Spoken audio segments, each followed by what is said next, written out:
დარწმუნებული ვარ, თქვენც და თქვენმა უფროსებმაც იციან, რომ არ მომიმზადებია დანაშაული. იციან, რომ საერთოდ არ ყოფილვარ იმ საშინელ დღეს იმ ადგილას, სადაც დატრიალდა ტრაგედია, მაგრამ მიწევს ციხის კედლებში ყოფნა. გიგა ავალიანის მკვლელობის საქმეზე დაკავებული არასრულწლოვანი დემეტრე ჩიქოვანი ხმაურიანის საქმის დეტალებზე პირველად ალაპარაკდა. ციხიდან გამოგზავნილ წერილში სკოლის მოსწავლე წერს, რომ მის მიმართ წარდგენილი ბრალი მოგონილია. ჩიქოვანი რეზონანსულ საქმეზე თავდაპირველად შეუტყობინებლობის ბრალდებით დააკავეს. შემდეგ კი ბრალი გადაუკვალიფიცირეს და ჯანმრთელობის განზრახ ჯგუფურად მძიმე დაზიანებას ედავებიან. დღეს პატიმარმა პროტესტის უკიდურეს ფორმას მიმართა და შიმშილობა დაიწყო. 4 დღეა დედაჩემი შიმშილობს ჩემს გამო, ბევრი ვიფიქრე, არ მინდოდა დედისთვის გულისდგენა. დაემან მაპატიოს, არ შემიჯძლია, ვიჯდე და ვუყურო უსამართლობას. დღეიდან ვიწყებ შიმშილობას, ბოლო ამოსულთქვამდე და იცით რატომ გწერთ ამას? მირჩევნია მოვკვდე ვიდრე თქვენგან ღირსება შელახული ვიყო, მეც და ჩემი ოჯახიც. მეოთხე დღეა პროკურატურასთან შიმშილობს დაკავებული ჩიქოვანის დედა.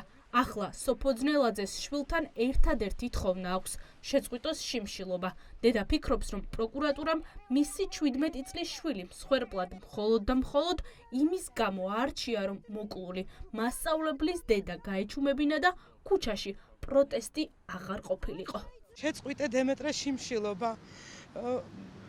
კიდე ერთხელ ვამბობ, თუ ჩვენი ოჯახისგან უდანაშაულო სისხლის წყურია ვარლამ გვარაკიძეს, იმ ოჯახს თუ უდანაშაულო ადამიანის სისხლის წყურია, მაშინ იყოს ჩემი აღაპი, მე შევეწირები, მე მოვკვდები ჩემი შვილის სიმართლისთვის. საქმეში ხო გიდევთ, რომ მეც ვიცოდით 18-ში, თუ სამართლიანები ხართ, მე რატომ არ მაკავებთ? თქვენი სამართალი თუ სწორია, მე რატომ არ მაკავებთ მაშინ? მე ვარლამ გვარაკიძეს ჩემს უდანაშაულო შვილს ვერ შევწირავ. 17 წლის დემეტრე ჩიქოვანს 13 წლამდე პატიმრობა ემუქრება. ოჯახის წევრების მტკიცებით გვარაკიძის უწყებამ საქმეში ვერ ჩადო ვერც ერთი უთხარი მტკიცებულება, რაც არგუმენტირებულად დაასაბუთებდა ჩიქოვანის ბრალეულობას.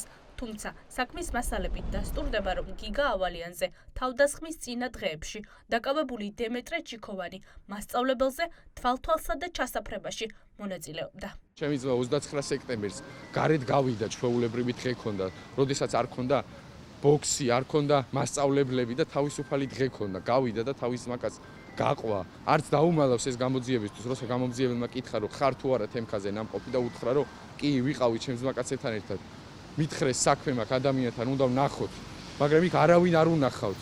არავინ არ შეხვედრია, დანაშაული არ მომხდარა. მაგრად იდექი, შენი სიმართლისთვის იდექი და მე და ვიცი, რომ ჩვენ სიმართლეს ბოლომდე გავიტანთ და მე ამ ხალხს სათქმელი რა ექნება, მე ალბათ იტყვიან, რომ აი, თურმე რა შეცდომაში ყოფილვართ. შენ თავს ფიცავარ, ყველაფერზე ვარ წამსვლელი და შენი სიმართლისთვის ყველაფერს გავაკეთებ.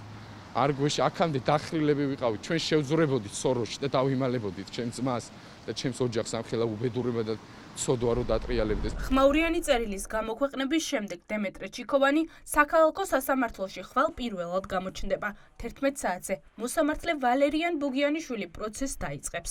თუმცა არასრულწლოვნების ინტერესებიდან გამომდინარე, ეს სხდომა დახურული იქნება და ვერავინ გაიგებს, ექნება თუ არა რამე სათქმელი დაპატიმრებულ სკოლის მოსწავლეს.